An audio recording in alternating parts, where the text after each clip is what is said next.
চলুন একটা হাদিস জেনে নিই। রাসূলুল্লাহ সাল্লাল্লাহু আলাইহি সাল্লাম বলেন, এক বান্দা গুনাহ করার পর বলল, হে আমার রব, আমি তো ভুল করে ফেলেছি, আমাকে ক্ষমা করুন। তখন আল্লাহ তাআলা বলেন, আমার বান্দা উপলব্ধি করেছে যে তার একজন রব আছে, যিনি তাকে চাইলে ক্ষমা করতে পারেন, আবার চাইলে শাস্তিও দিতে পারেন। তখন আল্লাহ তাআলা তাকে ক্ষমা করে দিলেন। এভাবে বান্দা আবার গুনাহ করলো, আবার অনুতপ্ত হয়ে ক্ষমা চাইলো, তখন আল্লাহ তাআলা তাকে আবারও ক্ষমা করে দিলেন।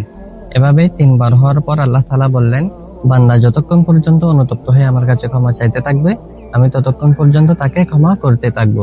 সুবহানাল্লাহ। এখন আমাদের অন্তরে একটা বিষয় প্রশ্ন জাগতে পারে, আল্লাহ তাআলা যদি এত ক্ষমাশীল হয়ে থাকেন, তাহলে কেন এত লক্ষ লক্ষ মানুষ জাহান্নামে যাবে? এর কারণটাই একেবারে সিম্পল। মানুষ মূলত আল্লাহ তাআলাকে সিরিয়াসলি নেয় না, কারণ যে আল্লাহ তাআলাকে সিরিয়াসলি নেয়, সে যখন কোনো অন্যায় কাজ করে ফেলে, তখন সে সাথে সাথেই অনুতপ্ত হয়। তার মধ্যে এই বইটা কাজ করে যে আমি তো আল্লাহ তাআলাকে নারাজ করে ফেলেছি, তখন সে সাথে সাথে তওবা করে নেয় এবং আল্লাহ তাআলাকে পুনরায় রাজি করিয়ে নেয়। আর যে আল্লাহ তাআলাকে সিরিয়াসলি নেয় না, সে তওবাকে ঝুলিয়ে রাখে।